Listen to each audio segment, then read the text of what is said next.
and trying to avoid. And I've known Laurie for a few years, and he always impressed me with his depth and breadth and honesty, integrity. So I figured, I trust him, and I'm curious to see how he scaffolds what he's learned with Michael Singer through the Thich Nhat Hanh community. And so rather than being critical of something from the outside, I wanted to dive in and I've read parts of the book and live the practice. And this is Eli. If I look distracted, because he's our 18-week-old little guy who likes to chew in my right thumb a lot. So thanks. Thanks, Mark. Nancy?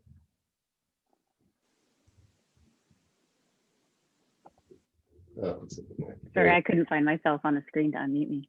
Nancy, I'm here for kind of what a few other people have voiced.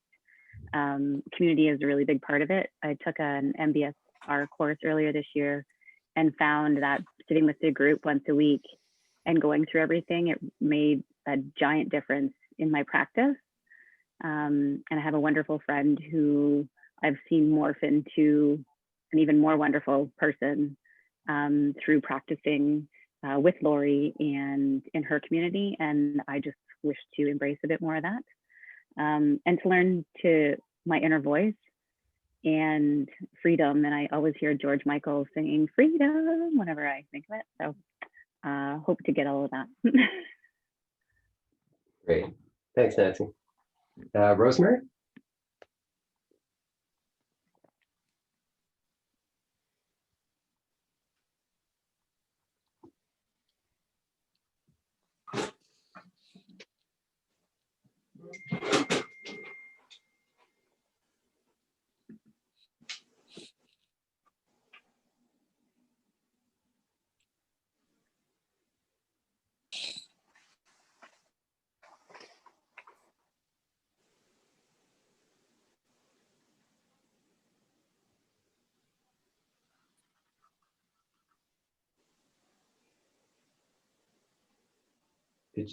All right.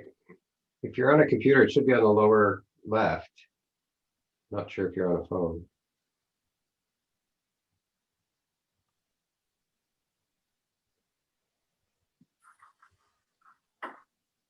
Laurie, can you just unmute her yourself? I can ask her to unmute, but I can't actually unmute her. So oh, there you go. There you go. Okay. Rosemary. I took the course, Laurie's, in September to October, and I just found it very energizing and certainly soul searching.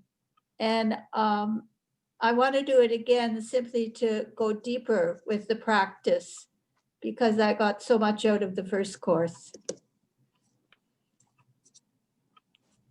Great. Thank you, Rosemary. Sandra? Hi, everyone. I took an MBSR course over 10 years ago that had a similar format that was very interactive. It was in person before COVID. But that interactive element really works for me. So like a few people said, the element of community where you get feedback, you're not just, attending a seminar or reading things, you're actually engaging with people who are practicing. That really works for me. And I've been working with the concept of letting go for a while now, and I've seen the benefit and I've learned how hard it is. So that's why I'm here. Great, thanks, Sandra. Susan? Hi, that's me. So I'm here because I was thrilled to learn that there was a community of untethered soulers. And what am I looking for? I don't know if where I want to progress next is more on an energy level. I've been reading and rereading, but I want to I know that time will come when it comes, if it comes, but it's more on an energy level. What Michael Singer talks about in both of his books is that the chi or the Shakti rising. So that's what I have not experienced. I feel a peace and, letting go. That's all been a practice of mine, but the energy shift I have not experienced. And it certainly sounds very, very attractive. Great. Thank you, Susan. Teresa?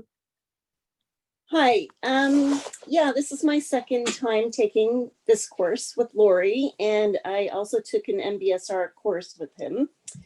And what motivated me to take those courses, and this one too, I was actually initially in a bit of a crisis in my life. I had a heart attack a year and a half ago, and I'm pretty young to have had a heart attack. And I don't have the normal heart attack risk factors. And it was a rare kind of heart attack caused by stress. And it's caused by my work stress. And for a year leading up to that, I kept warning my managers that I was under crazy stress, and they did nothing. And so now there's a part of my heart that doesn't beat anymore because I had a heart attack, and I feel like I'm carrying this anger at my bosses for it. And I really need to learn to let go of that because it's eating at me and not helping me in life. So there you go. Yeah. Thank you, Teresa. And Amanda? Hi everyone, I'm Amanda, and I don't know what, I think I took the course. Well, first of all, it's a great book, obviously, and I've read it a few times over my life, usually like a couple of years apart, and I feel like every time I read it, I can understand it in a different way or a different level. Like there were certain things that maybe weren't ready to resonate with me when I read it before, that reading it again now kind of hits home in a different way that I can't really explain. And I think being able to talk about it with other people and learn from Lori, then it's going to even provide another level of understanding, and also just having some accountability and community. So as much as I like to work on things myself, it's nice to have kind of other people, and then also a sense of like accountability for my kind of progress or progression. And it's also just nice to be on a Zoom call that's not work related and just talk it like living alone in COVID, and it's very isolating. So yeah, it's just it's nice to be here. Yeah, thank you, Amanda. So thank you everyone for sharing. So we've got a wide range of folks here, and I think that'll be good, make it interesting. So in terms of the format, so what we're going to do tonight, I'll lead us in a meditation, about a 15-minute meditation, and then if there's anything you want to share about that, any questions or anything, you'll have an opportunity to do that. And throughout the evening, if you ever want to, to jump in and ask a question, or there's a point that you disagree with or anything, feel free to jump in. I mean, you can wave your hand. It's sometimes hard to see everybody on the little windows, so feel free to just unmute and jump in. Just say excuse me, or whatever. Don't worry about interrupting. I find on Zoom, Brian Elizabeth did have a chance to share. Yeah, Brian just. So feel free to jump in anytime, because it's an informal environment. You are not going to upset me if you interrupt me. In fact, I love to see enthusiasm and participation. So, don't be shy if possible. So yeah, then we're going to talk about the various chapters. I'll go through the chapters and just talk a couple of highlights from each chapters. We don't have a lot of time for each one, so we'll just sort of hit some highlights and see if there's anything in particular that struck you that you want to discuss or ask about. We'll have a breakout group at some point where you can discuss, in very small groups. So it'll give you a chance to get to know each other and talk a little bit, share. Try and have a stretch in the middle of the thing, just a very brief one.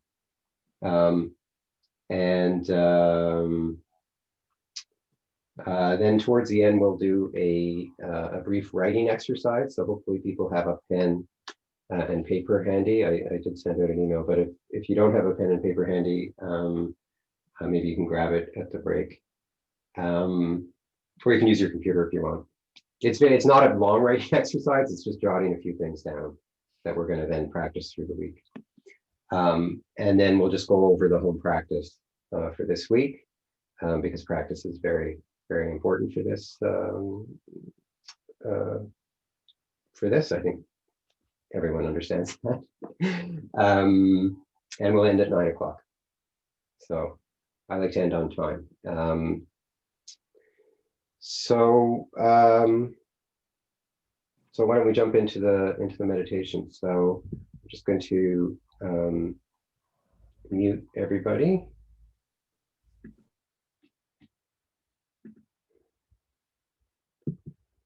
So finding a nice comfortable position where you can be both relaxed and yet alert. So generally not leaning forward or back. You can have your eyes closed or half open in a receptive gaze. You want your elbows in close to the body so they're not pulling on your shoulders.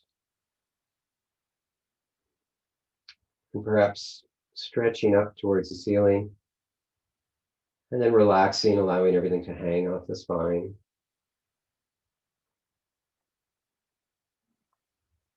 And I'll invite one sound of the bell.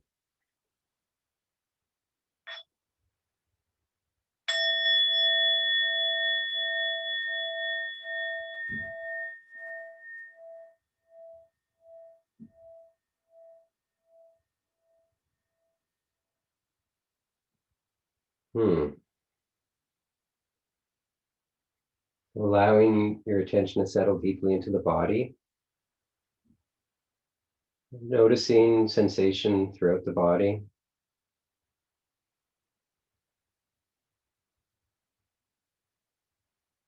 Opening to whatever's there. So there may be pleasant sensation or unpleasant sensation, neutral sensation. Whatever's there, you don't need to change it or make anything happen.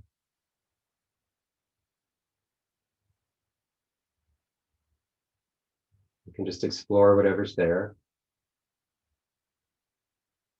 knowing that you're the one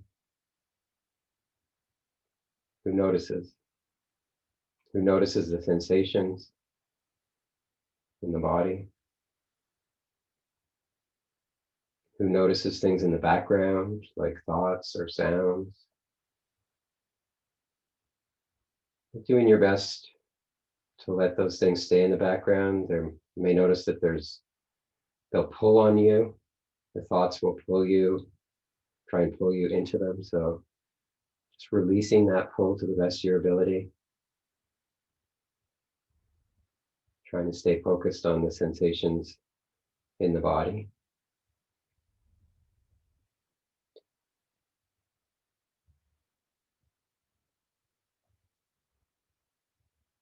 Bringing kindness and compassion to the body and to yourself.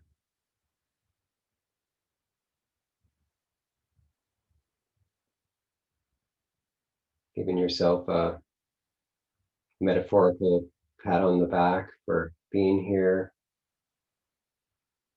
taking the time to really take care of yourself, do something good for yourself, and by extension for others as well.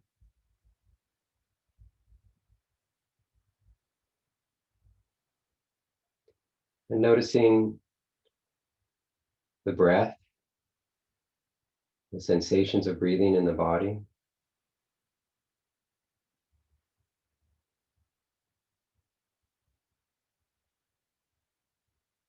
Being aware of when you're breathing in and when you're breathing out.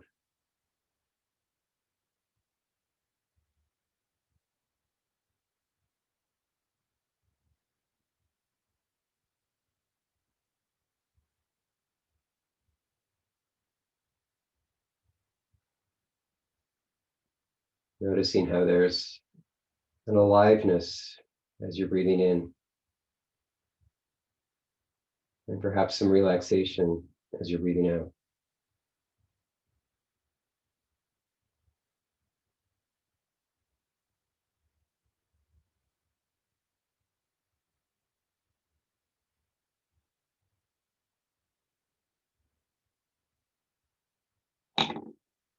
And just riding the waves of the breath, not trying to control the breath. If you notice that you're wanting the breath to be different than it is, doing your best to let that go. Your body's perfectly capable of breathing itself. But the mind does like to take control. So just smiling to it. It's no problem. No problem at all. Just riding the waves of the breath.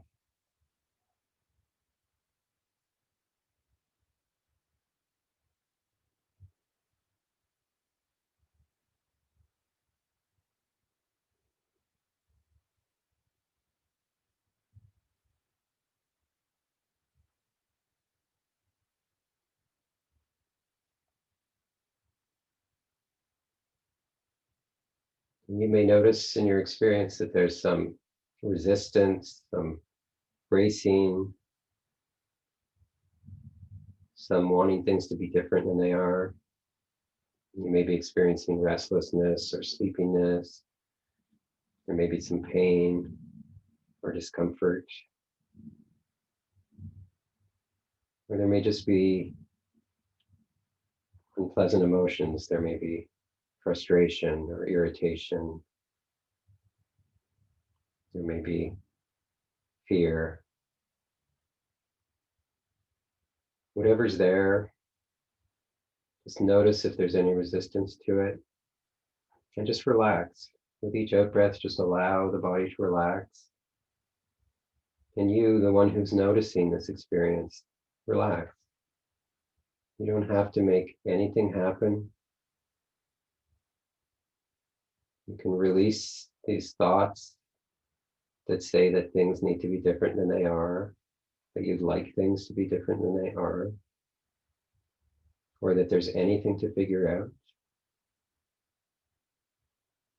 That's the pull of the thoughts, and just do your best to lean back away from them, let them go, relax, and just watch them from a place of awareness. Knowing that you are not your thoughts, you're not your body, you're not your emotions. You're the one who's aware of these things.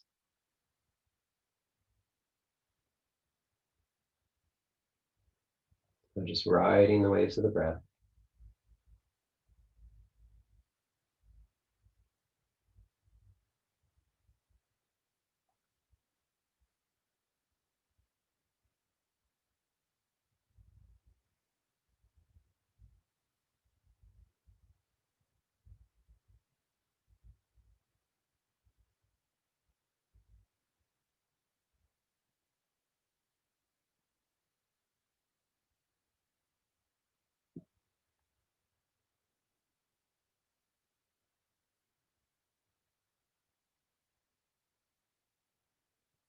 Whenever you notice resistance,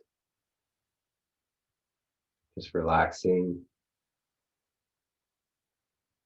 releasing whatever's pulling you out of this moment, out of the body, and noticing that you're the one who's aware, watching it all from that seat of awareness.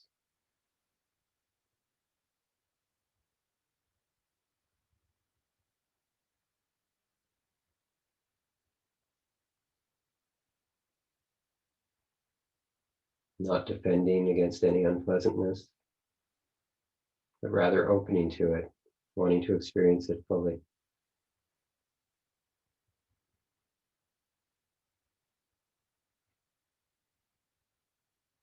To experience it is to allow it to move through you rather than stay inside you. So even though the mind doesn't want to experience the discomfort,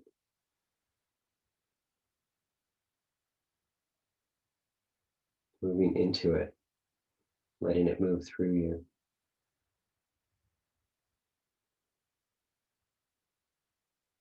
Letting it penetrate to the depths of your being.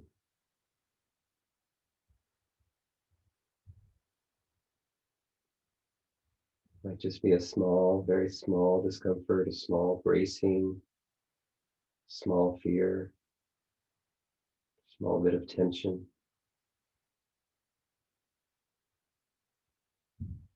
Opening to it as fully as you can. Smiling to it. Maybe even loving it.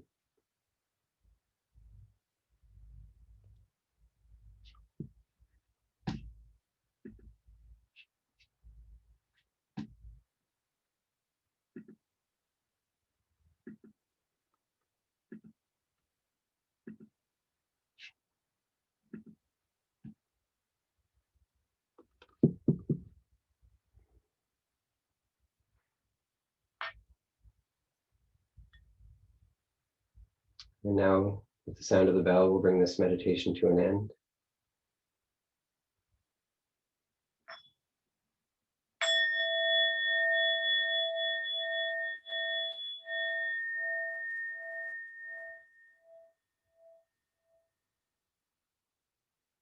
So allowing the eyes to open if they're closed, massaging whatever needs massaging, moving whatever needs moving, stretching whatever needs stretching, just bringing some kindness to the body.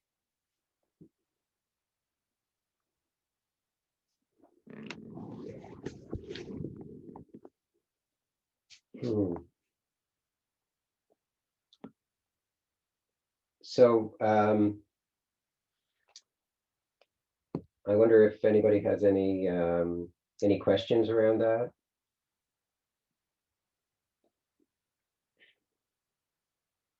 Anything you want to share?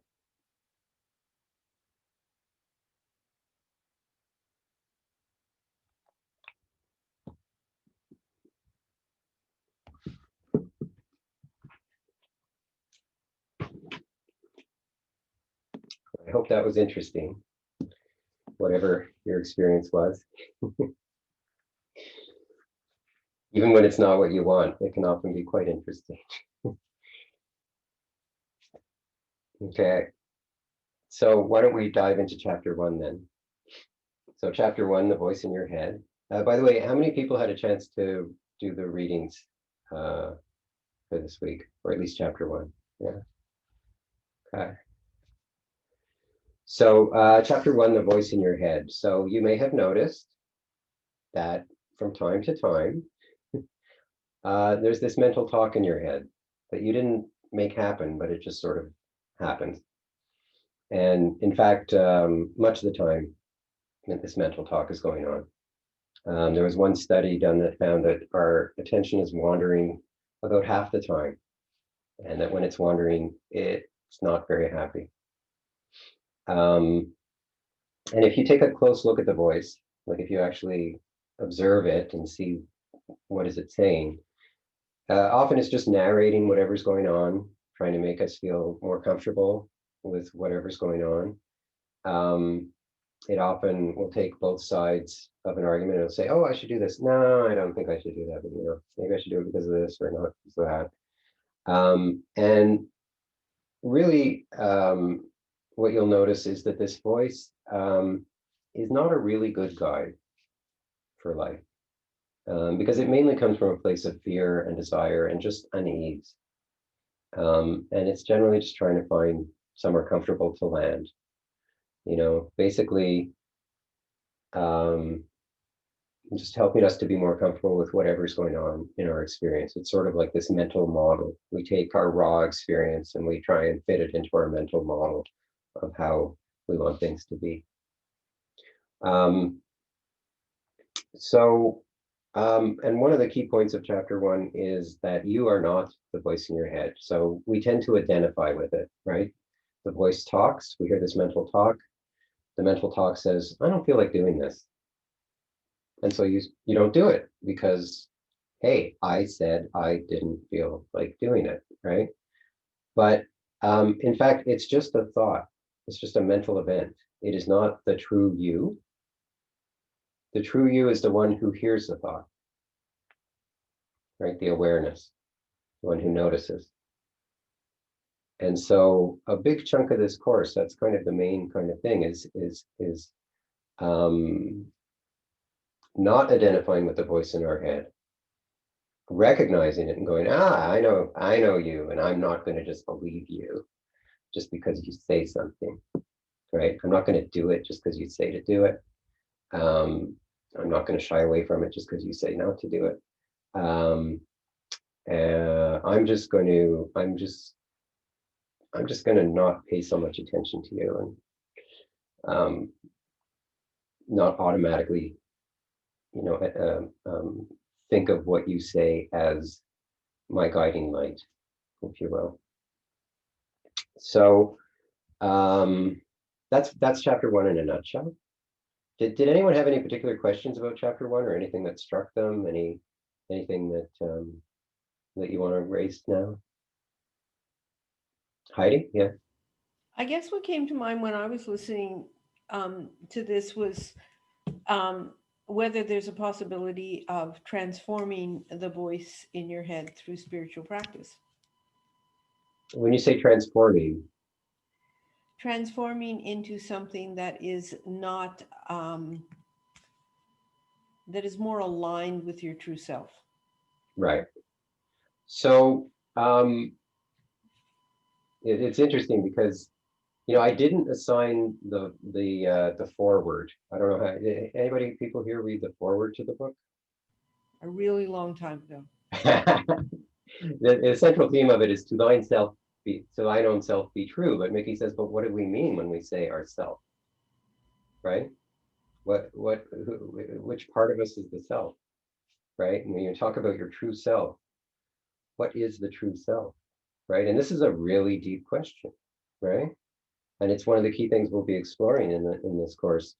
And often, like, I'll find myself, I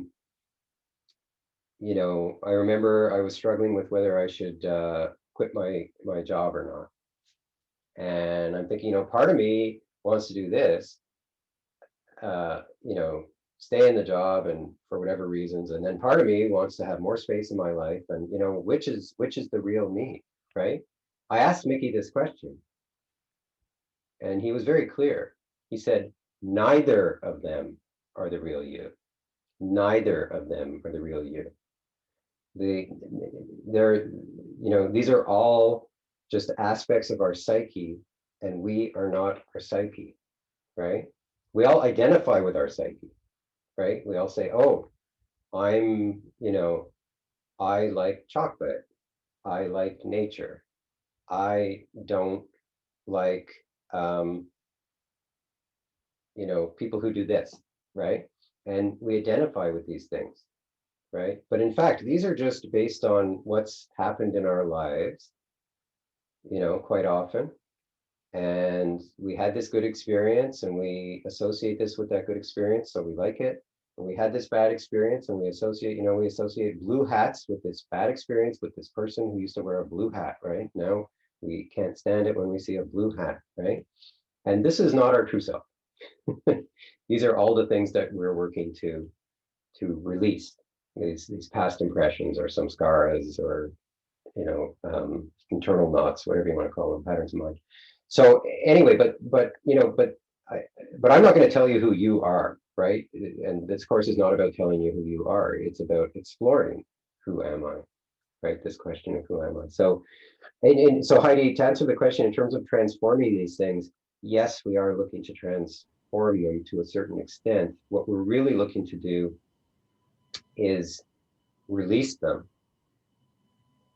But even before releasing them, just stop paying so much attention to them, right? Because sometimes these little things, they just release and then you don't hear them anymore.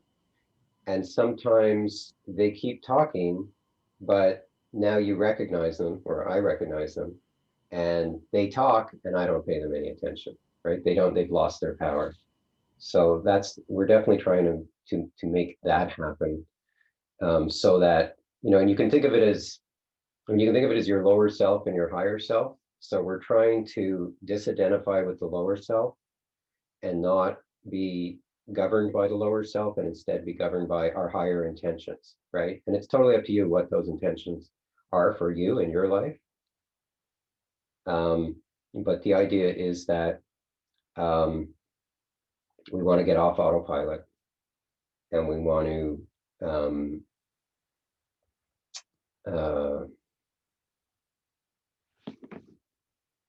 get clear of all these internal knots. And when I say all, I mean all is a life's work, right? Sandra, yeah.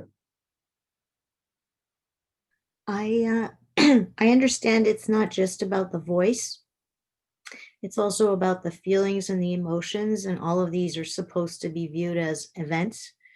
But I have trouble with, sometimes you feel something and you don't really know why you're feeling it. I often struggle with, I'm holding my breath. I notice I'm holding my breath, or I'll notice a lump in my throat, or something, like tension in the muscles. And I'm not really connected to why it's happening, but I feel something. Mhm. And it's very hard for me to just, step outside myself and say, oh, just let go of that. Mhm.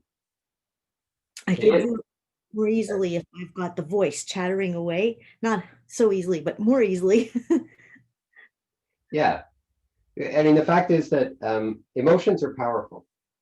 Emotions are very powerful, right? And the words, I mean, the words can be convincing, but it tends to be, it's the emotions that go along with them that really have the power.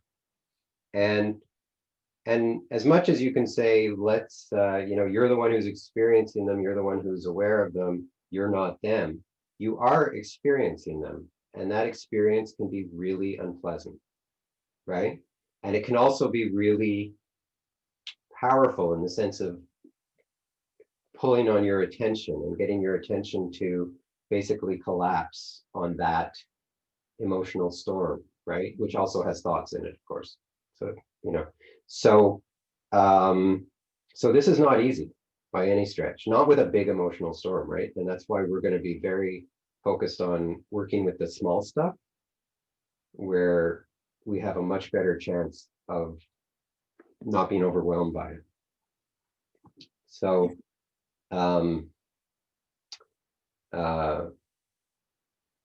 you're absolutely right. It's not easy. And,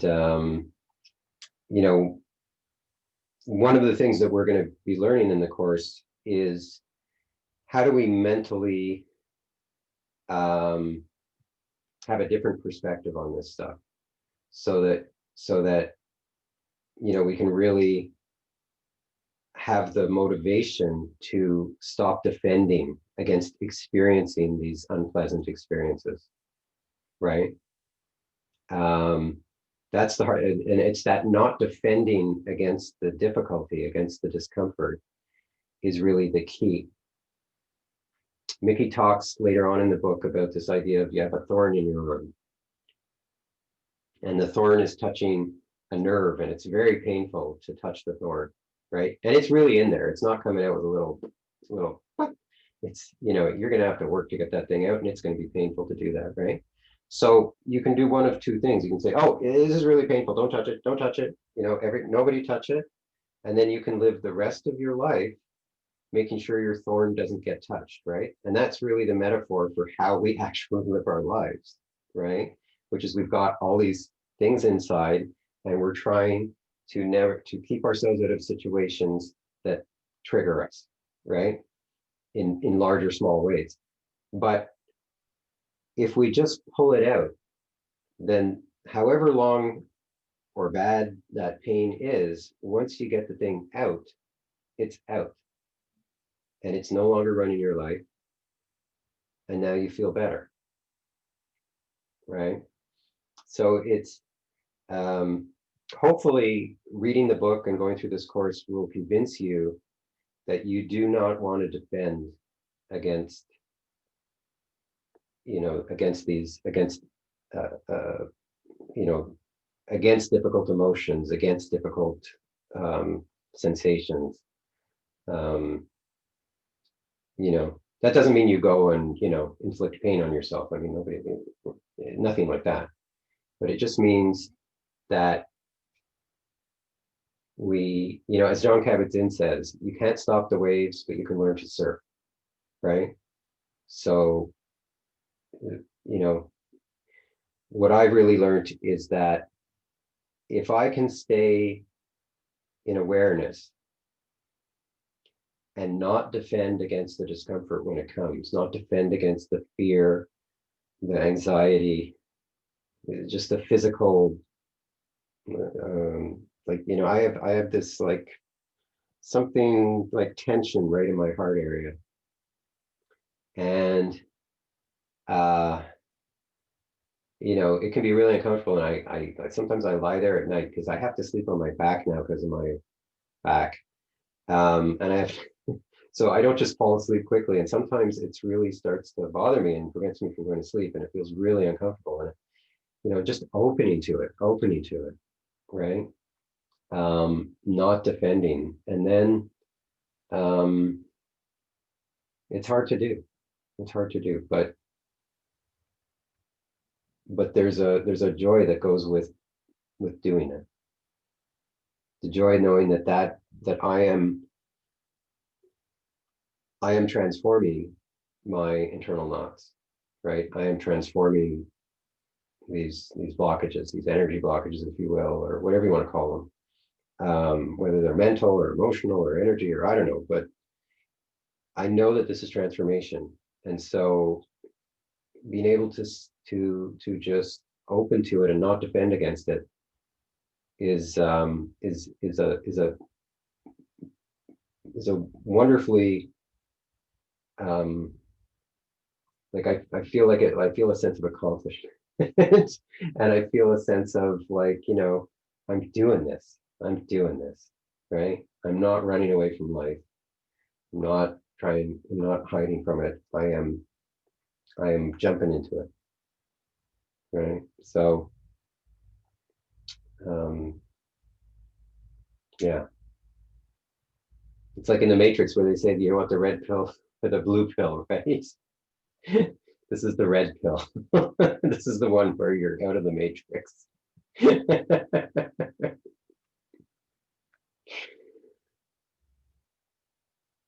Okay. Anyone else want to share anything about the voice in your head?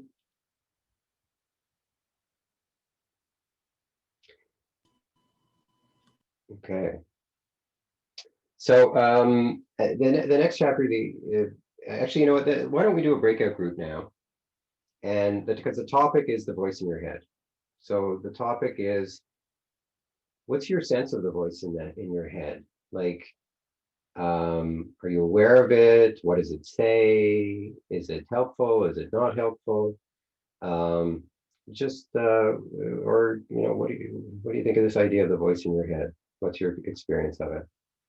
So what I'll do is divide everybody into groups of 2, and we'll just have 5 minutes, and you'll see when I when I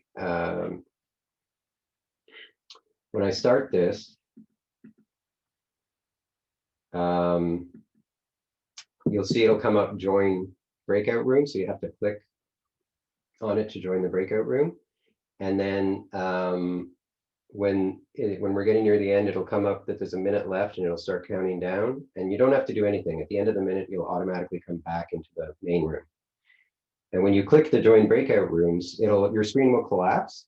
Don't worry, it will then reopen into the breakout room, right? And the same thing will happen when you leave the breakout room. Okay. And so you'll be in groups of 2. I'll probably join one of the breakout rooms, so hopefully you won't mind if I jump in with you. So the main thing is just click the button that says join breakout room. Okay. Or something to that effect. Okay, here we go. Can you repeat the question? It's just noticing the voice in your head. Like, what is your impression of the voice in your head? What's your experience of it?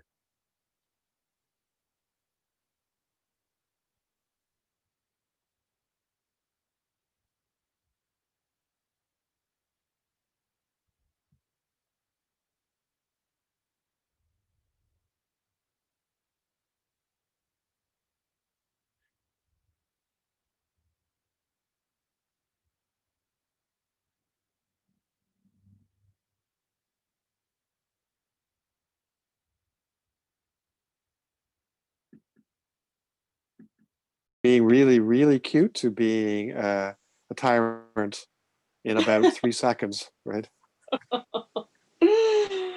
Oh, Yeah, lots of, you know, the expression mudita, you know, the appreciative joy. It's one of the Buddhist immeasurables, or and it's a practice. You can sort of, it's like compassion and loving kindness. But so when you're with children who laugh and you feel good, makes you feel good, that's the moment of joy. So little kittens bring a lot of that sort of instant sort of moment of sort of spontaneous joy, because you know, I love that. I mean, yeah, he's I've had them before in my life, so I know what you mean. yeah, exactly, yeah. Mm-hmm. So the voice in our head.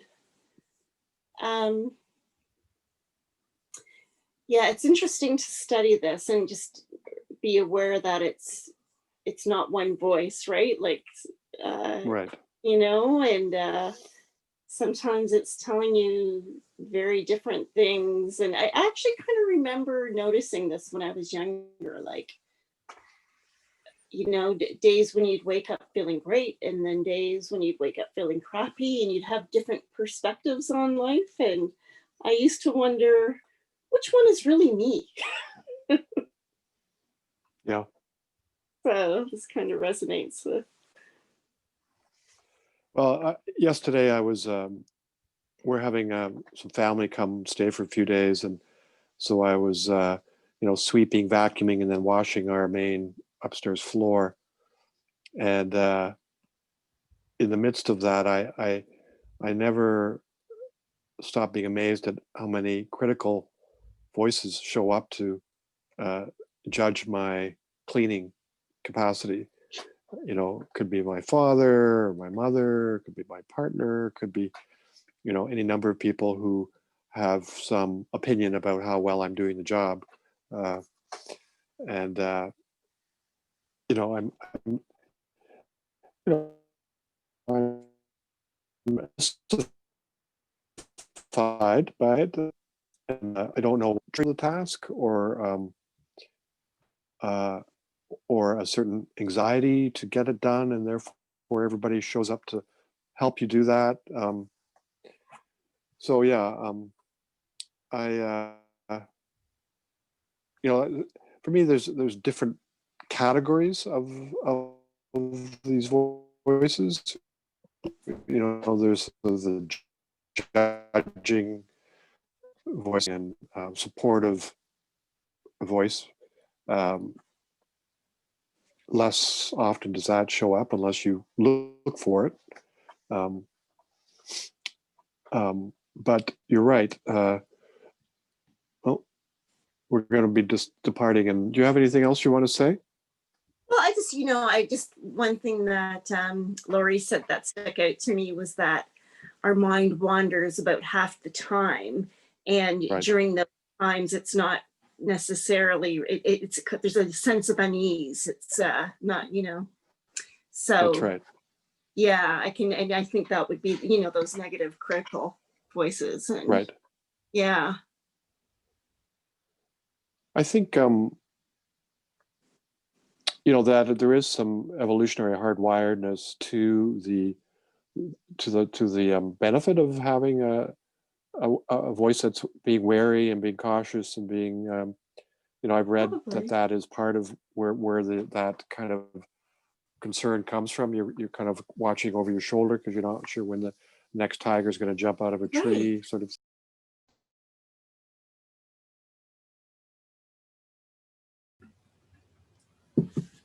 Well, welcome back, everybody. Anybody want to share anything about the voice in your head and what you've noticed? It's nice to hear other people's experience around this. It has a really random quality to me.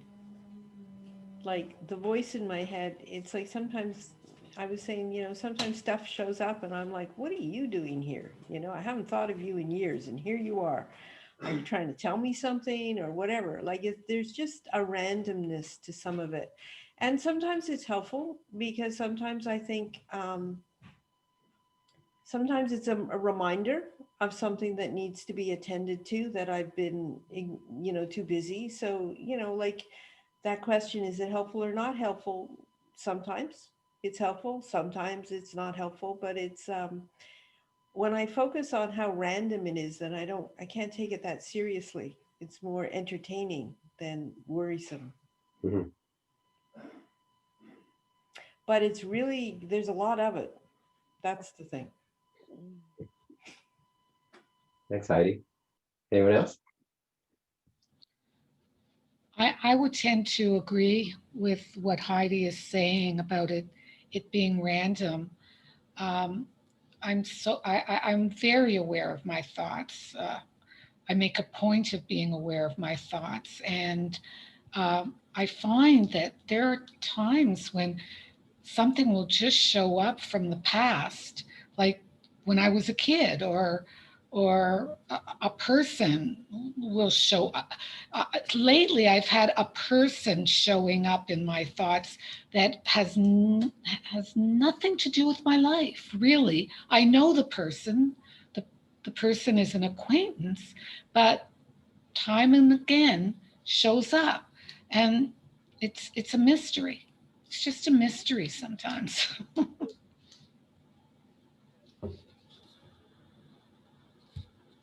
Yeah.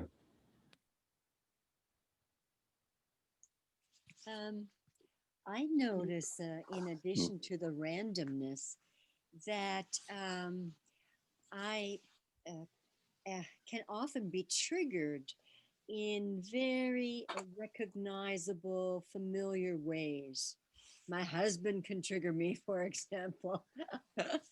And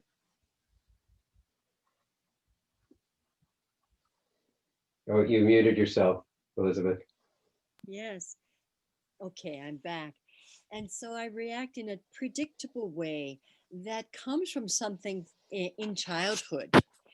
And when I kind of work on what Ty calls those seeds that come up from the store consciousness and get triggered, and they're in my present awareness, it helps to kind of recognize, oh, that old friend, or here it is again.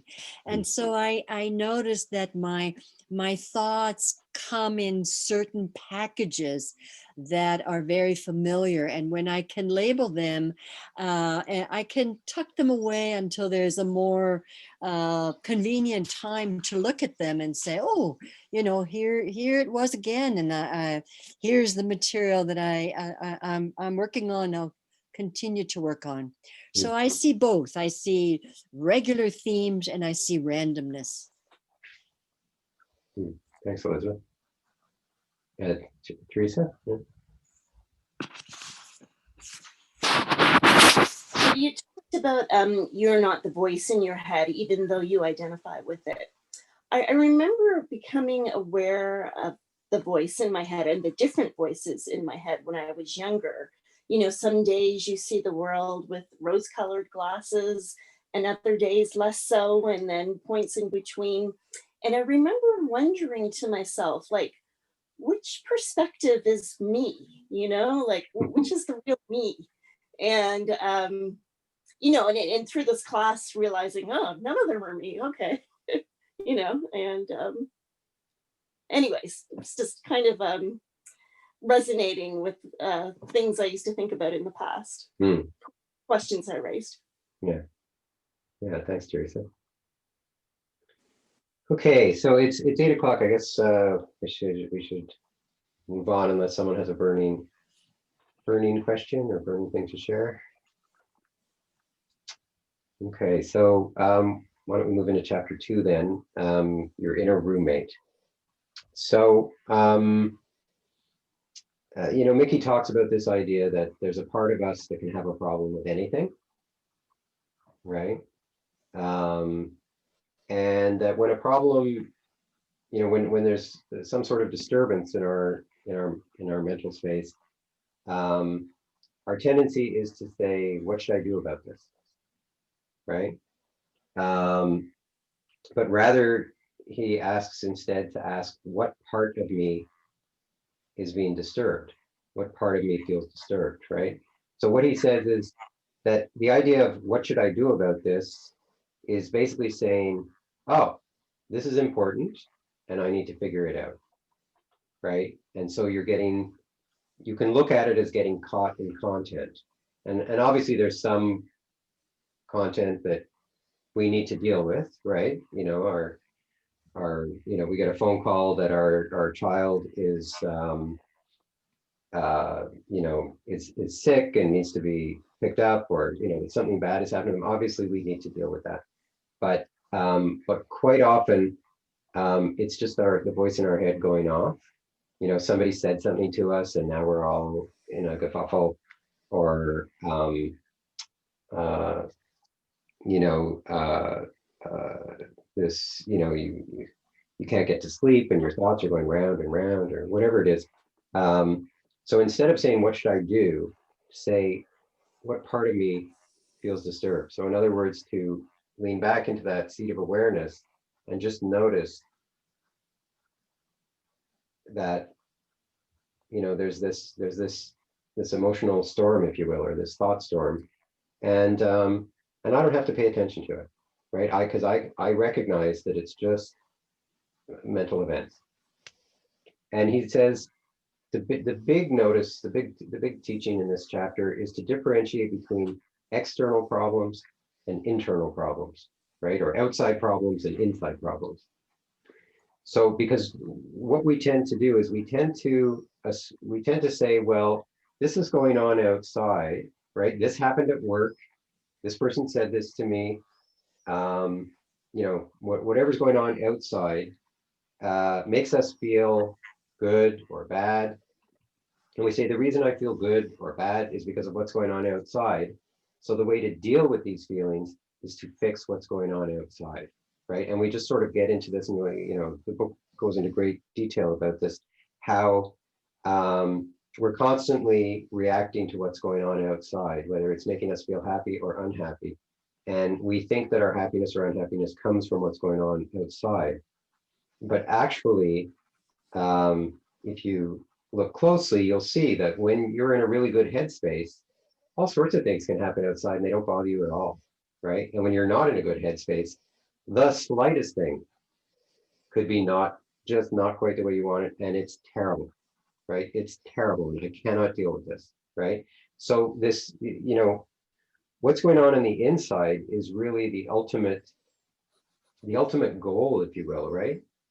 Whether you feel that you're, you know, whether you enjoy life or not, mostly has to do with whether you're how you're feeling inside rather than what's going on outside. Especially when you know, we all live in this world where we basically all have enough to eat and we have a place to sleep and we have the basic needs taken care of, right? So it's not those jungle days when we had to be on the lookout for tigers, right? Our physical needs are pretty much taken care of. And yet we worry about the spot on our pants, we worry about what people think of us, we worry about, you know, all these different things. So what Mickey is saying is the natural tendency is to jump right to the outside problem and focus on the outside problem without realizing that the immediate problem is what's going on inside. The immediate problem is what's going on with the emotions and the thoughts, right? And so the call in this chapter is to let go of the outer problem, at least momentarily, right? Unless it's a real emergency, like a super emergency, like something where you have to act, you know, in the next few seconds, to let go of the outer problem and just notice what's going on inside. Let go of the pull of those thoughts that are telling you, you have to fix this outer problem. Let them just go on, relax, and lean back into the seat of awareness, sort of lean away, like, you know, he talks about it, you know, geographically in the sense that the problem tends to exist in front of us, right? Because we're very visually oriented. And so we tend to, like, everything goes on in front. The awareness tends to be kind of back here. So the idea is to lean away from that, you know, those thoughts and emotions, and notice that you're the one who's noticing these things, right? And letting go of the pull. It's like you're playing tug of war, and the pull can be super strong, right? It can be so strong, so much stronger it seems than you, right? It's like there's an NFL football team on the other side of the rope. They're pulling you and you're all alone on this side of the rope.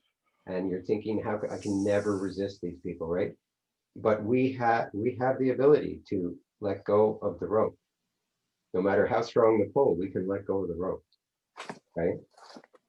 That's not an easy thing to do, but with training, that's what you learn to do. It's just, so, you know, because the thoughts may seem really interesting, really important, really urgent, right? Urgent is a big red flag. I have to fix this now, right? That really, do you? Like, do you not have time to just let go of the rope and just, you know, go back to your body and your breath and just sort of allow this storm to calm a little? It might not go away.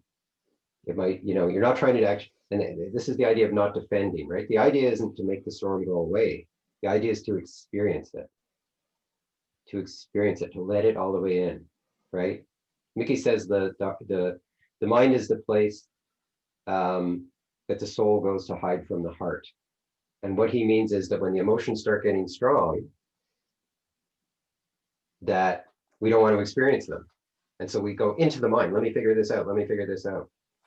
Right. And the admonition is to say, no, just let yourself feel. Right. Your emotions are not going to kill you. Right. You can experience the really strong fear. You can experience the really strong loneliness or sadness or frustration or whatever it is. Right. You can just just open to it. Right. And again, this takes training. This is not something you're just going to be able to do.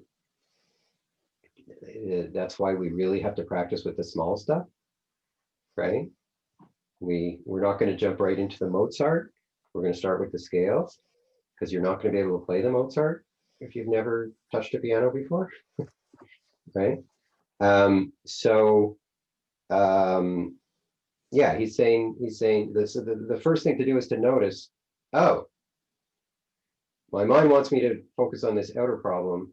I'm going to release that pull, and I'm going to relax and just observe what's going on inside. I'm going to observe my body, right? Because the emotions tend to be in the body somewhere. I'm just going to, and the body's always in the present moment, right? It's a really good place to put your attention when you want to prevent yourself from getting sucked into this storm of thoughts and emotions. So, yeah, and he says, you know, you're not going to change things. You're not going to. The key to happiness is not outside things, right? We've all had things that we wanted, and then we get them, and then we're really happy for some period of time. And then the new car is no longer so exciting. The relationship is no longer, you know, like, you know, the new job that we couldn't, like, was the most important thing to us, and now we're working in it, and now we're not actually happy all the time. We thought we'd be when we got this job, but somehow we're not, right? So, you know, what we want something, and then, you know, often we don't get it, but even if we do get it, doesn't mean that you've arrived and that's it, and now you're happy for the rest of your life. It doesn't work that way. So you're not going to find true happiness by fixing the outer world, right? Because it really comes down to what's going on inside. And you know, in this course, like, we can't control the world outside. We can't control other people. We can't control, you know, COVID. We can't control the weather. We can't control lots of things. But we have a lot more ability to work with inside us, right? And so what Mickey says is, instead of, generally we say there's these very limited ways that we want things to be, and if they're like that, then I'll be happy, and otherwise I'm not going to be happy. And he says, why don't we work on expanding the range of situations in which we can be happy? If we could double that, wouldn't that be amazing, right? And it's a choice, right? If we have the capacity, it's a choice. You know, we often choose to be unhappy. This thing happens, and so we say, well, I can't be happy if that's going on. I can't be happy if that's going on. And so the idea here is to train ourselves to be open, and to, you know, to accept the experience, and to say, oh, well, this isn't exactly, you know, this isn't what I wanted necessarily, but it's what's in front of me, right? I'm on this planet for a limited amount of time. I'm going to have all these experiences. Do I want to enjoy them? Or, you know, do I want to be very picky about what I enjoy? Which is going to be the better strategy? Being picky about what you enjoy, or trying to enjoy everything, right? You're not actually going to be able to enjoy everything, but if you could enjoy 90% of things instead of whatever your current percentage is, that would be pretty amazing, right? So anyway, he talks about this idea of your inner roommate, which is really the voice in your head. And he says, you know, if you really, you know, personify your inner roommate, you would, and they were, you know, somebody who was walking around and talking to you that way, you'd probably notice that you really wouldn't want to be friends with this person or listen to what they say. So, and he suggests that you spend a day watching everything your inner roommate says and visualizing them as this person outside you who's talking to you. So that would be a really good exercise. It's not part of the home practice, but if you want to do that, you know, if you're not yet convinced, you might want to try that. And the other thing I guess he says is that you're generally, you know, we're like hypnotized. He talks about being hypnotized by what the voice in our head says, by what our inner roommate says, right? Hypnotized in the sense that we don't question it. We just go with it. We just give it a lot of importance, and we say, well, this is me. So of course, you know, if I don't feel like it, then I'm not being true to myself if I do it when I don't feel like it, right? And where does that get us? So that's the inner roommate. Any questions about that chapter or any of what I've said? Sandra, yeah. The part that was powerful for me was to just not believe what your voice says, because sometimes it's just simply not true. And, you know, just to remember to question it. Yeah. Yeah. And what he's talking about really is switching the default, right? So it's not saying never do what the voice in your head says, but it's rather, instead of the default being to believe it, have the default be to question it, Yeah. to be skeptical of it, to say, well, if this is coming from the voice in my head, you know, my starting point is going to be, I don't trust it. Is it true? Yeah. And in fact, what he says is when you start out, the best thing to do, the best practice is to do the opposite of what the voice in your head says. If you want to learn how to not follow it, then a really good way to do that is to start out and do the opposite. He says later on, you just learn to not listen to it. But early on, really good training is do the opposite. It's like being a scientist. That's like being a scientist. So you're testing the theory. If I do the opposite, is what the voice said that's going to happen going to happen? Yeah, that's part of it. But the other part of it is just training ourselves, right? To Oh, have the ability to do the opposite, because it's really hard to not listen to the voice in your head, right? So the best, you know, the most powerful training is to do the opposite. He's not, even if you start out saying, I'm not saying the opposite is going to be any better, but, you know, I'm going to show this voice in the head who's boss, and it's not boss.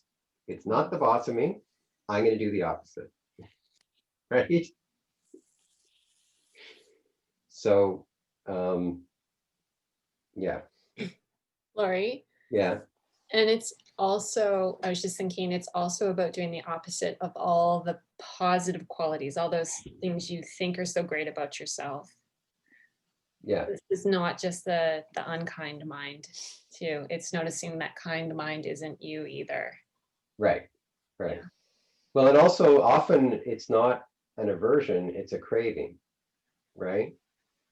So, you know, another thing he says is really good to do, because this is all about training the mind, right? So another thing he says is really good to do is, you know, say you're eating a meal and it's one of your favorite meals and it's perfectly prepared and you're enjoying it so much, and you get to that last bite, don't eat it. Don't eat it, right? Because it's like, it's having the strength to say, I'm not going to be governed by my fears and my cravings, right? You can wrap it up and put it away and eat it later. You don't have to throw it out. But just, and that's another thing you can do. Like, you know, you can just, when you really want to eat something, to turn on the, you know, to watch Netflix, to, you know, pick up the phone and call someone, just stop, relax, you know, notice that you're the one who's aware. Just notice what's going on in the body and your emotions. Just notice what's going on, right? And then you go ahead and do it. But just take it a couple of breaths to just say, wait a minute. I'm just want to find out what's going on here right now. Right? And not just I'm going to find out what's going on, but I'm going to do this practice of letting go. I'm going to relax. I'm going to let go of the pull of the thoughts. And I'm going to notice that I'm the one who's aware of this. And of those, relax is the most important and the most wonderful. The most wonderful. Like who doesn't like relaxing, right? Sandra, yeah. so when we get closer to a mindfulness state and also our intentions, is that our real self? I think that's something to look at through the course, but I mean, you know, when you say closer to a mindfulness state, I mean, anytime that you're aware, you know, breathing in, I know I'm breathing in, that's mindfulness, right? Or, you know, oh, there's these thoughts going on and I'm aware of them. I'm aware that these thoughts are happening and that they're just thoughts. I'm aware that I'm hearing them. That's mindfulness, right? Well, what So, about our intention?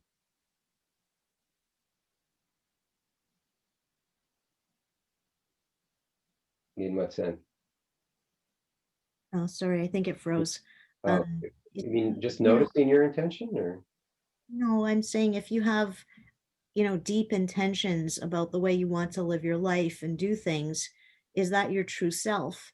And is that true self versus the little voice? I think that's something for you to figure out. Not even figure out, but just observe, right? I mean, what's the, this one says this, I mean, all the great, like, Buddhism and all the other great religions basically teach that the true self is, is beyond the small self, is beyond you, if you will, right? So at some point, is the true self, everything, or is the true self nothing, or is the true self, or on a historical level, I mean, is the true self my higher intentions, my intentions coming from kindness and compassion and love? It's up to you to decide. It's your life, right? Like, you get to decide. You get to decide. But the main thing is that decide when you're clear, and then don't let your fear and your craving get in the way of being true to whatever,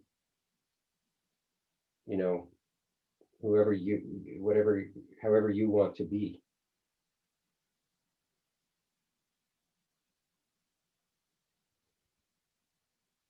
Okay, so moving on, chapter 3.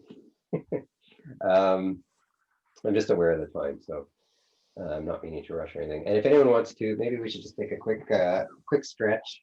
So just like 30 seconds, just stand up if you want to stand up. If you don't want to stand up, don't stand up. Shake whatever you want to shake, and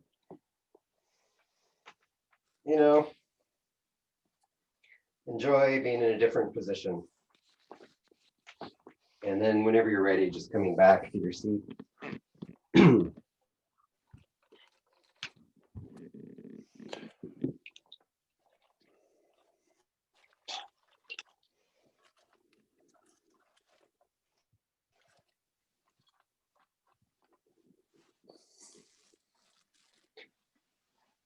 So we're here for a good time, but not a long time.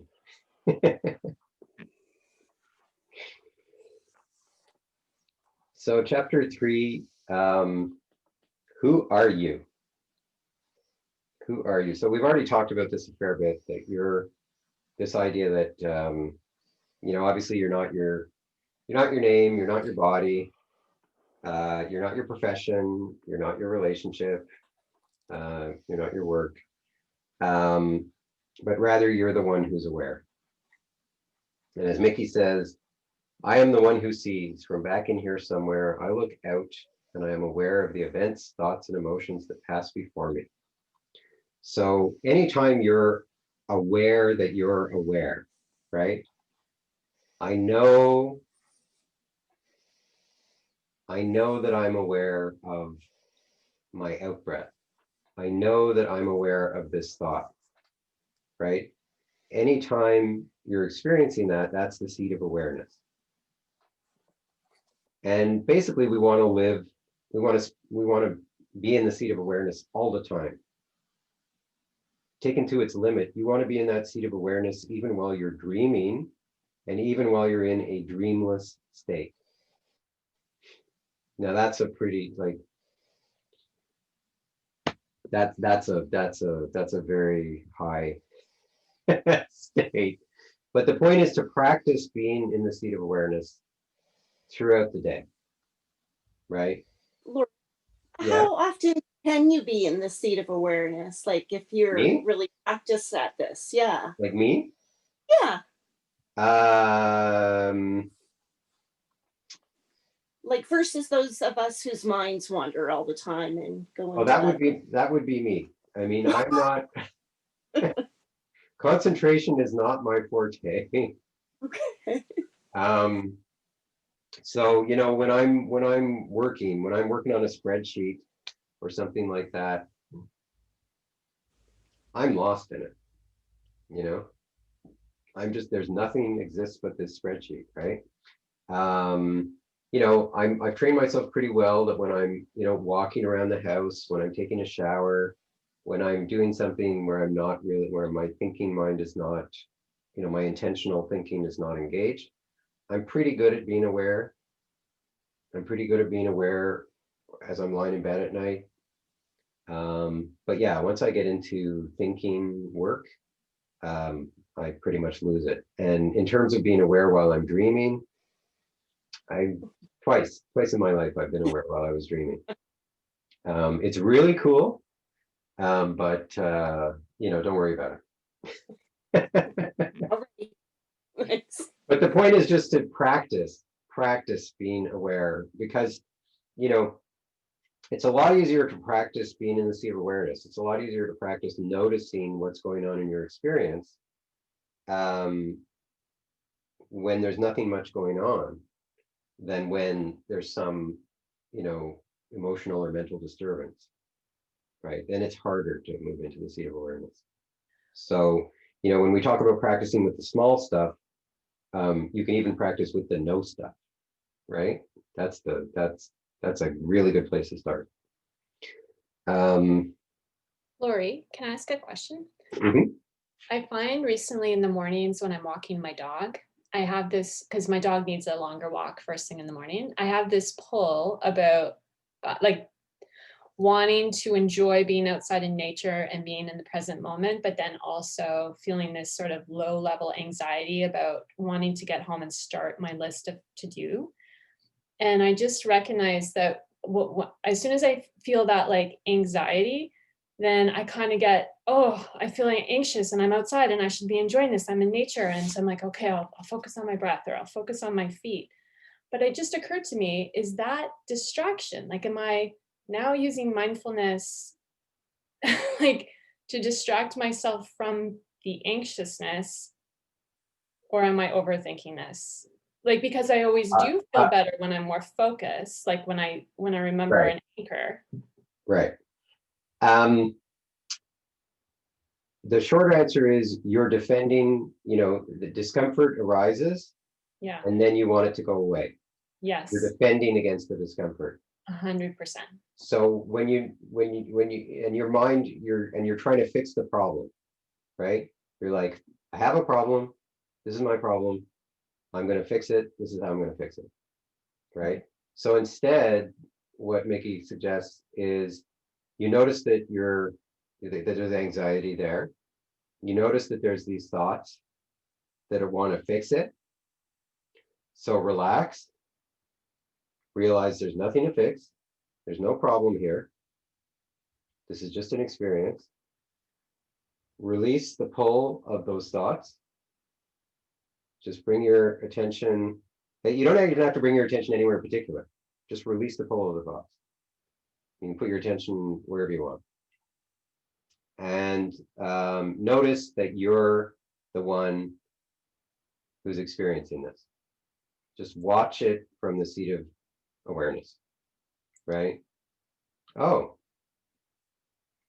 you can note it or you can not note it. Like you can say to yourself, oh, there's anxiety. There's these thoughts. Interesting. My intention is to learn to let go of this. I'm not defending, just take me, just, tear down my walls, tear down my walls. Thank you. Yeah.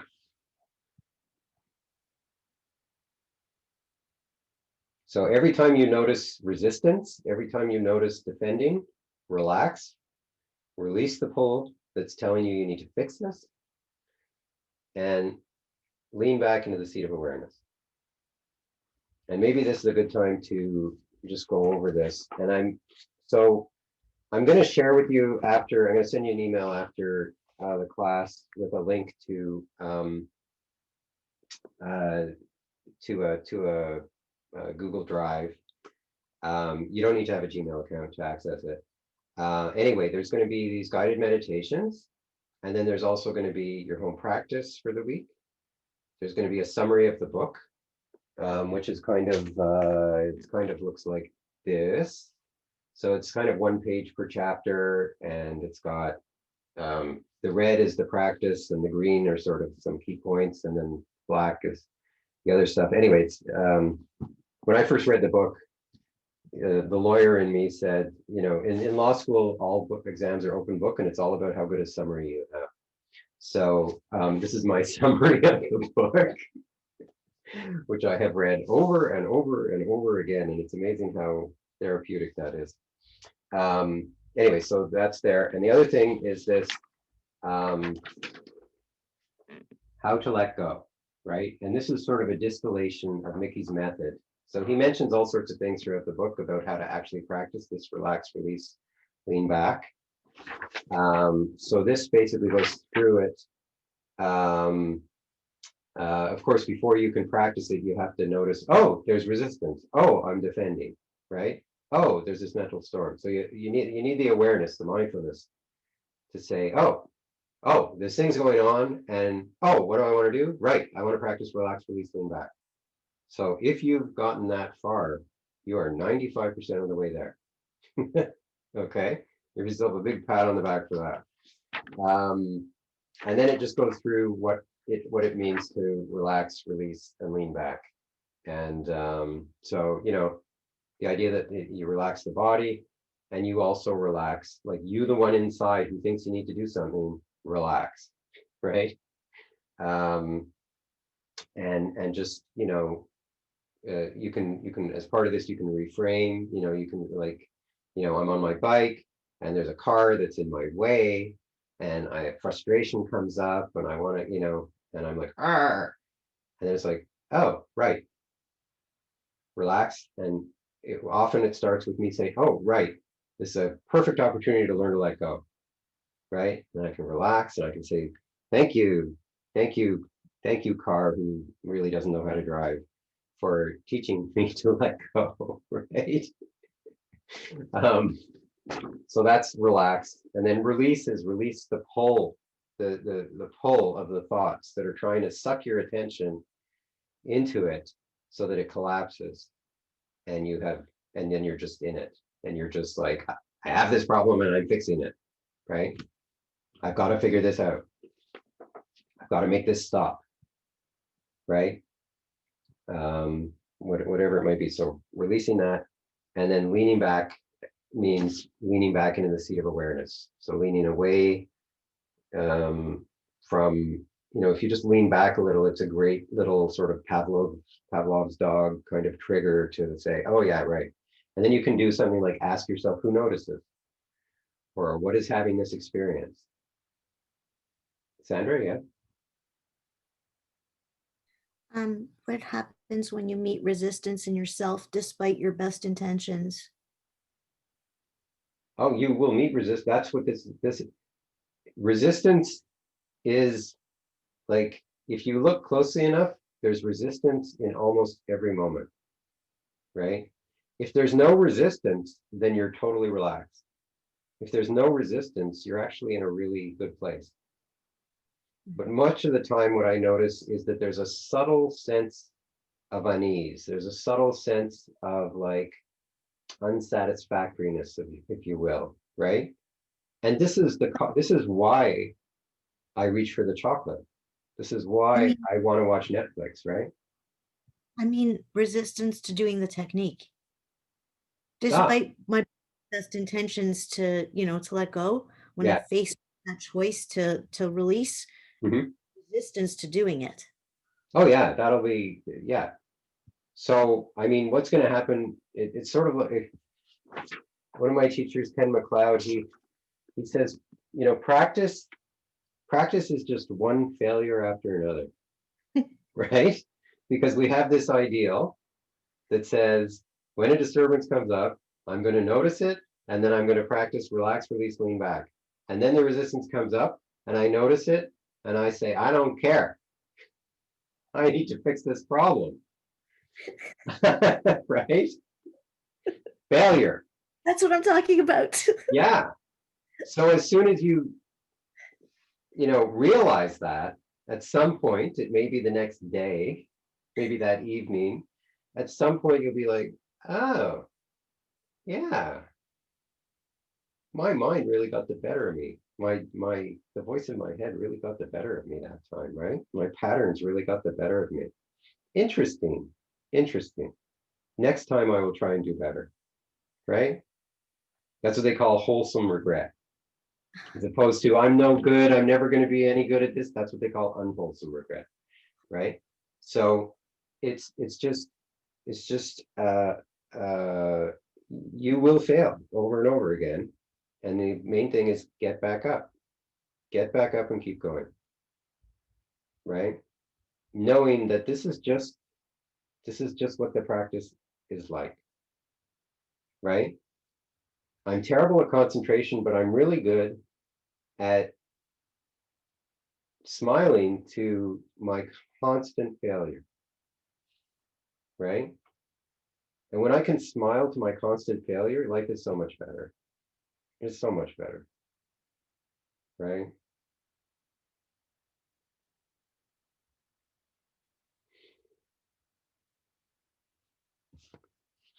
So, you know, most of the great people in history have had tremendous failures along the way. So enjoy it. It's just another experience. May I ask a question, please?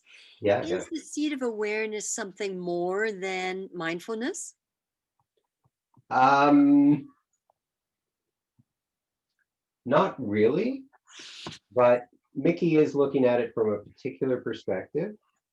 So the big thing the big difference I noticed between Mickey's teachings and the Buddhist teachings, which I had, you know, practiced, you know, sort of, you know, what I had been practicing for many years before that, is that Mickey makes a very clear distinction in saying the self is the awareness and everything else is not the self. So whereas Buddhism is like all non-dual, and to me this is skillful means, right? In Buddhism we talk about skillful means as being like there's no absolute truth, but it's like what is going to help in this situation. So what I found was that ability to say emotions not me, thoughts not me, I'm the awareness, clear distinction, me, you know, me, not me, was super helpful in terms of being so Mickey is focusing on this idea of not just mindfulness, but mindfulness of the subject of the experience, right? What I notice is that in practice, that kind of just happens even when you're not trying to be aware of the subject, that there is this sort of natural spaciousness, if you will, between myself and the experience. But Mickey's saying, really notice this subject-object split. Really notice that you're the one who's aware, and that there's this duality there between subject-object. So he's kind of saying, notice that duality. Notice that sense of being the subject, of being the witness. So it doesn't really matter. At some point, it doesn't really matter. They converge, but I do find it's helpful. You know, and he suggests asking the question, who notices? Asking the question, you know, what is having this experience? And in the meditation this week, in the guided meditation, that's part of the meditation. And the idea is you ask the question, you don't try and answer it. It's not about answering the question. It's just about asking it and then noticing, you know, what happens in my experience when I ask that question. You're not trying to make anything happen. You're just noticing. You're just asking it and noticing. But it's a great way to move into the seat of awareness, to ask who notices, to ask what is having this experience. And that's included in the instructions on relax, release, lean back. And he talks about it throughout the book. Okay, so I'm going to just quickly go through chapter 4, and then we'll do a little exercise very quickly. So chapter 4, the lucid self. So basically, and this, you know, when he talks about the seat of awareness, what he's talking about is this idea that, you know, sometimes you're in the movie theater and you get totally absorbed in the movie and you lose awareness of the fact that you're in a theater. You completely lose the sense you're in a theater. You're not aware you're in a theater. There's just the movie. There's nothing else going on, right? Nothing else going on. You're just totally absorbed in the movie. And he says this is how we go through life, right? We're just totally absorbed in our experience, completely unaware that we're the one who's watching. We're the one who's having the experience, right? And so he says this is the perfect metaphor, right? And it is the perfect metaphor. So the seat of awareness is when you realize, oh, wait, I'm in here having this experience, as opposed to just being, you know, what he calls object conscious, which is just, you know, that whatever's going on in your experience is your whole world, right? But rather it's like, oh, wait, I am bigger than this experience. I'm aware of this experience, and I'm aware that I'm aware, right? The thing is that the difference between the movie theater and life is that life is much more compelling and much stronger in terms of grabbing your attention, because the theater just has sight and sound. But the experience of life has sight, sound, smell, taste, touch, and it has your thoughts and it has your emotions. And when you mix all of those together, it's a powerful cocktail to get sucked in and think that that's all there is. You don't even think that's all there is. It's just that's all there is. It's just automatic, right? You're not thinking. If you're thinking that's all there is, then you're already in the seat of awareness. If you're realizing that, wait, I'm having this experience, right? I'm aware that I'm aware of this experience.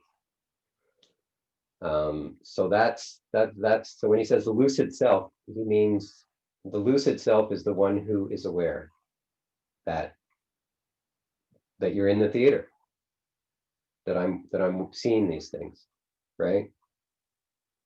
So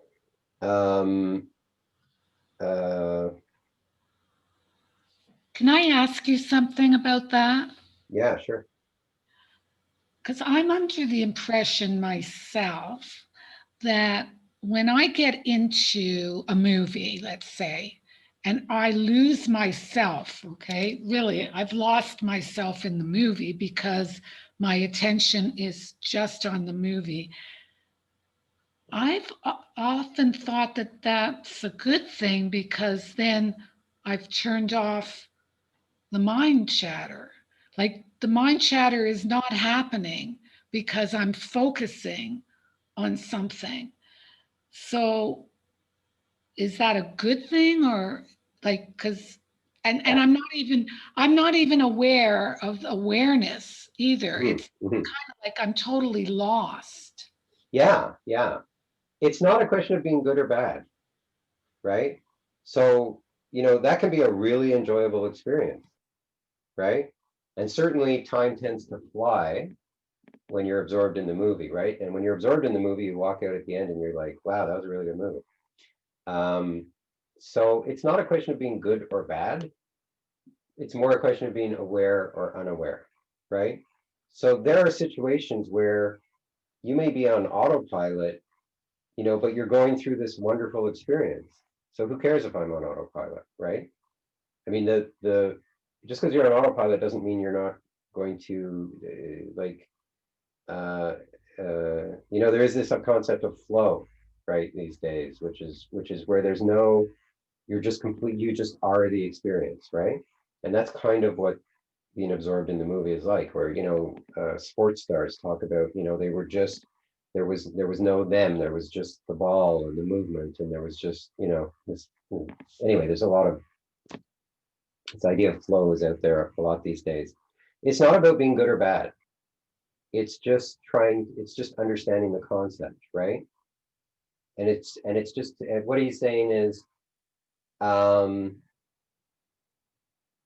know, good things may happen when you're on autopilot, but if you want to actually be, but also a lot of bad things happen. So, you know, you might want to just be more aware, right? And I've, you know, I've had the experience. I was a couple of years ago, I was flying home from Florida, from spending 10 days at Mickey's place in Florida, Mickey Singer's place. And I was watching on the airplane, I was watching, what's it called? Crazy Rich Asians. And I thought, I'm just going to really practice with this. I'm just going to, you know, I noticed that it was like trying to manipulate my emotions. And I thought, I'm just going with this. Whatever emotion it wants to, you know, make happen, I'm just going to go with it. Right. And I had the sadness, I had the elation, I had the, you know, and that was one of the best one of the best movie experiences I've ever had in my life. I was so aware through that movie, and yet I was constantly practicing, relaxing, opening, going with it, right? No resistance, dropping any resistance to what was going on in that movie. And I just had the most amazing experience, right? So I've had the experience of being absorbed in the movie, and it's a nice experience, but it doesn't compare to full awareness and full release, full like non-resistance. And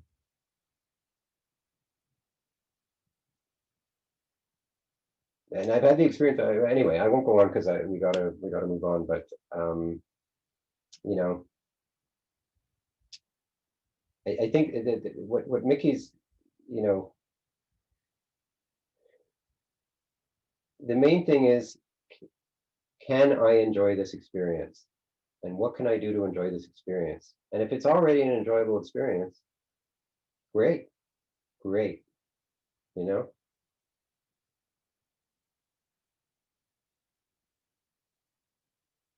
Sorry, yeah, Susan? You're muted there. Yeah, I don't want to insist on this point, but I kind of lost you. I'm not sure what the difference, like what you said about watching a movie and like Eleanor says, you know, getting lost in it, which is like a state of, it's almost therapeutic. It's nice, you know, just to disappear into a movie. Mm-hmm. And your experience when you were coming back from Alachua, Mm-hmm.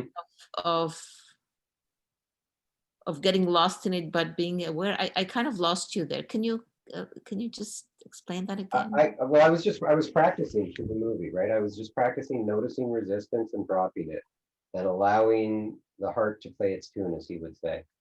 What do you mean by releasing resistance? Resistance to?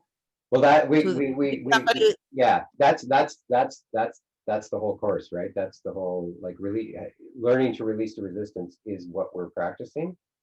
It means resistance to it's any resistance in your experience, any bracing, any assertion of will against what, trying to not experience what is going on in the present moment.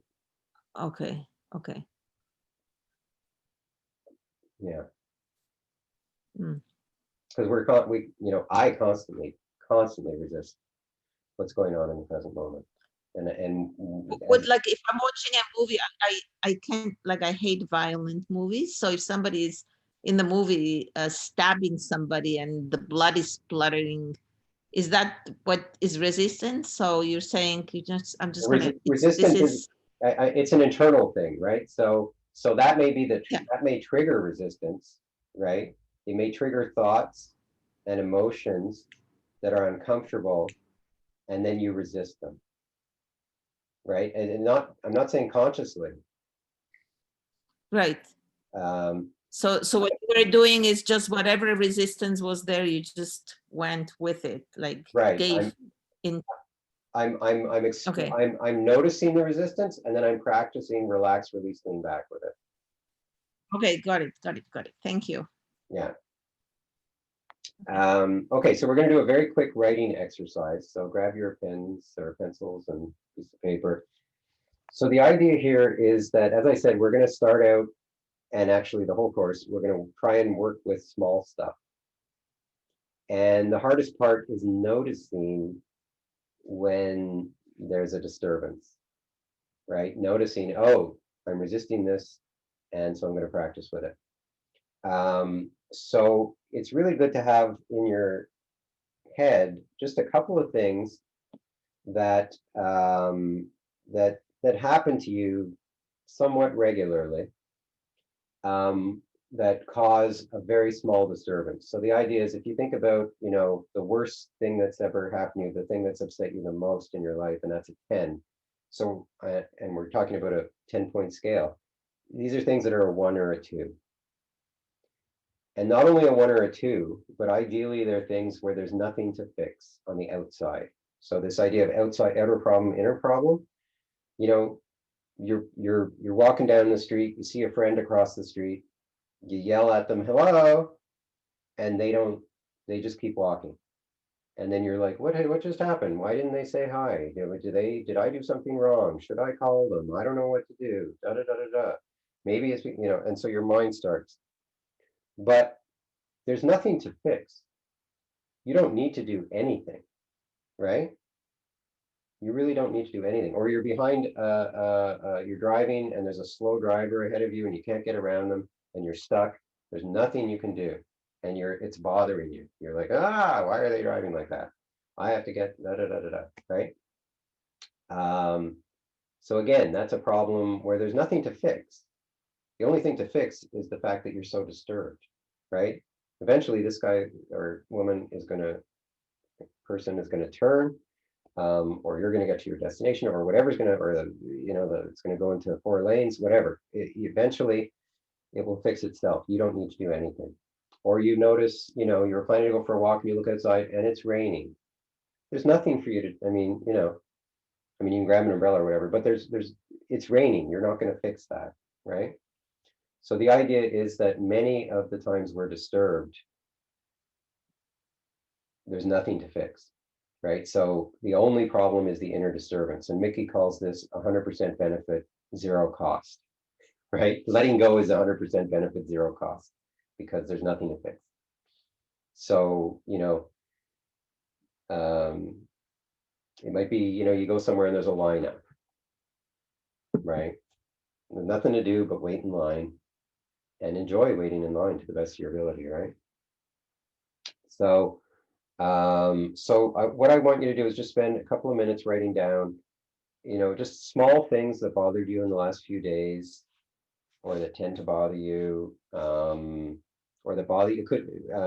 It could be the past. The past is another thing that there's nothing you can do about it. It's over, right? So there may be something in the past, something that comes up from time to time from the past. My caveat here is it's a 1 or a 2, right? It's not something that really bothers you. It's not some giant regret. It's just maybe some little niggly thing that is a 1 or a 2, and that there's nothing to fix. So just just brainstorm a couple of things, maybe 5 or 6 things.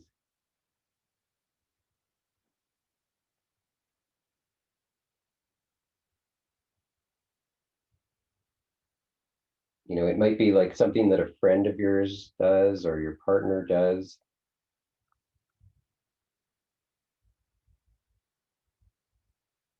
My partner often puts the wet dishes on top of the dry dishes in the rack.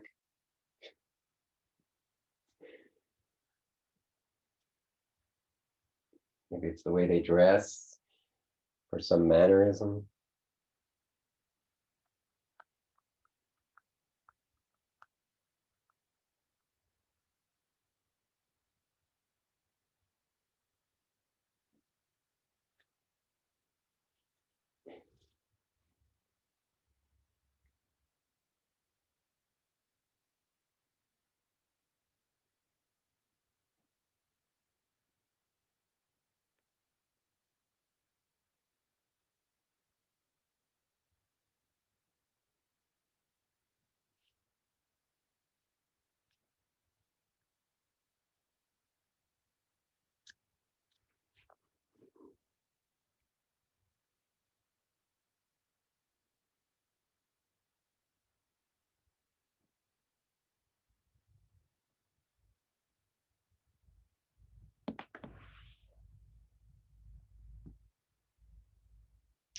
So hopefully you have a few things jotted down, and we're very close to the end. So by all means, keep writing after this. The idea, though, at the end of the day, is to pick just 2 or 3, because you don't want to have, you can't carry too many things in your head, right? So the idea is to be on the lookout for this stuff happening, so you'll be more likely to recognize when it happens and to be able to practice with it, right? And I forgot to say it, it could be like really, really like what I call micro stuff, right? It could be just, you know, forgetfulness, right? You know, I'll go upstairs to get something, and then, you know, I get distracted, and then I go back downstairs, and then I'm like, oh, I forgot to get that thing, right? So it, or it could just be this little, it could just be a little craving, you know, that I'm just going to work with this, like when I have a craving for Netflix, or when I have a, or, you know, whatever it might be. You know, just these really small things that happen throughout the day. It could be a COVID thing. It could be just, you know, remembering like, oh, I really want to go on a trip. I miss travel, right? Now, if that's a 1 or a 2, that's a good thing to work with. If it's a 5 or a 6, it's not a good thing to work with.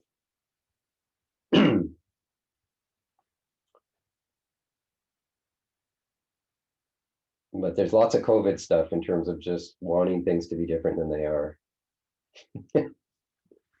Again, it should be just a 1 or a 2. Okay, so unfortunately, we don't really have time to share. Usually people popcorn out some of the stuff they've written. But we're just about done here. So I as I mentioned, there's I'll send out the home practice, but the home practice this week is basically going to be just reviewing the how to let go stuff. And in terms of the how to let go stuff, I would actually recommend printing it. Maybe you have a double-sided printer, or maybe you just want to print one side, the how to let go side, or print 2 pages or whatever, and keep it with you. Keep it with you. So when something, you know, and not, maybe you're just in your house all day long. I'm pretty much in my house all day long, but maybe anyway, it's good to have it around and handy.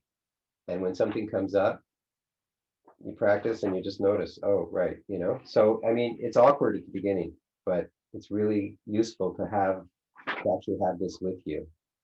So, you know, because the tendency is you forget a lot of aspects of it and you wind up just defending. The key is not defending, right? So that's it. And then there's these guided meditations. So there's a 15 and a 24-minute. You can do either one. Try and do them, if not every day, then most days.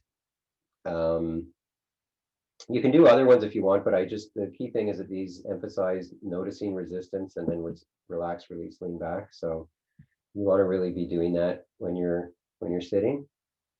And then, you know, the main thing is in daily life, working with your small stuff, and just whenever you notice there's resistance, whenever you notice there's a disturbance, to practice with it, practice relax, release, lean back, you know, practice noticing the voice of awareness and not listening to it, basically.